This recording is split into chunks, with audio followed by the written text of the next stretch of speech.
What's going on, guys? Steele here. Hope you all are enjoying your Saturday. It's a little overcast here, but whatever. So anyway, the knife I'm showing today is the Spyderco Yojimbo 2. I've been on quite the Spyderco kick lately. I think that's the last 3 knives I bought. I know, sorry you guys don't see a whole... I'm gonna try and get a few Benchmades, but there aren't... It's just me, there aren't a ton of Benchmade designs that call to me the same way that like Spyderco or Kershaw stuff does. That's just my personal preference, but there's a couple I do want to get and I plan to in the near future.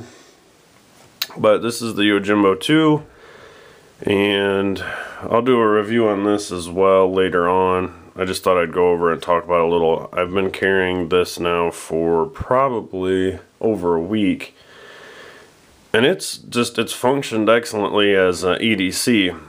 At first I was a little apprehensive about getting it because, and again, this is just probably a weird quirk of mine, I have a hard time wanting to buy knives specifically designed as weapons because, in I guess you could say my philosophy, a knife always comes as a tool first. So that's how I want it to function, is as something that I can use day to day versus specializing in something I hope to never need it for.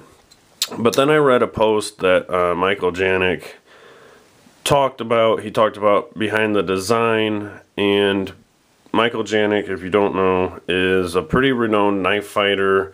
He does training seminars. I could be wrong, but I thought he's also trained some of the governmental personnel. He just really knows what he's doing. And I think he's done 2 other designs. He did the Spyderco Ronin, which was a collaboration with Snowdy. And then he did the Yojimbo 1. And then he's recently this year done the Yojimbo 2. And the changes from the Yojimbo 1 and 2 are, you can see there's quite a bit of difference. But anyway, basically he said though, one of the main inspirations for the design of the Yojimbo was actually a Stanley knife. And he said even in testing, because he did his own testing with cutting with the knives, like penetration, like stabbing, and he said that a Wharncliffe blade just excelled incredibly high. In fact, a Stanley knife in his testings did better than some other knives, and he said it was because he heard of it being used as a weapon on the street. But he also went further to say that if you consider the Stanley knife a great utilitarian knife, which ask any carpenters or people who do carpet, they do, he said that he thinks the Yojimbo 2 would function even better as an EDC. So he was basically going to say that this can be used either way, and he wasn't ruling out just it being used as an EDC. So that's what made me realize that he wasn't only designing it just as, you know, fighting. So sorry for that long story. You guess you just get a little bit of my philosophy.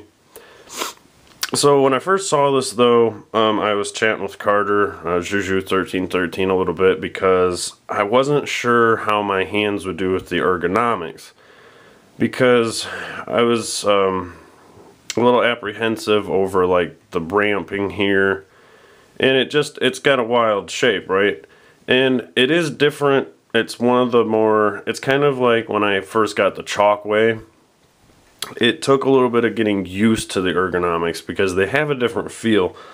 A lot of knives don't generally tend to like taper back and get thinner at the handle. Generally they'll have, I wouldn't say more of a swell, but if anything, kind of like on the military, you just get more of a pinky choil, so to speak. You don't actually get like this tapering off. See how if I line kind of these both up, the handle continues to taper up to about this point on the Yojimbo 2. So I was a little worried that it might make me feel like my grip was constantly going to be falling off, and it really, I don't have that issue.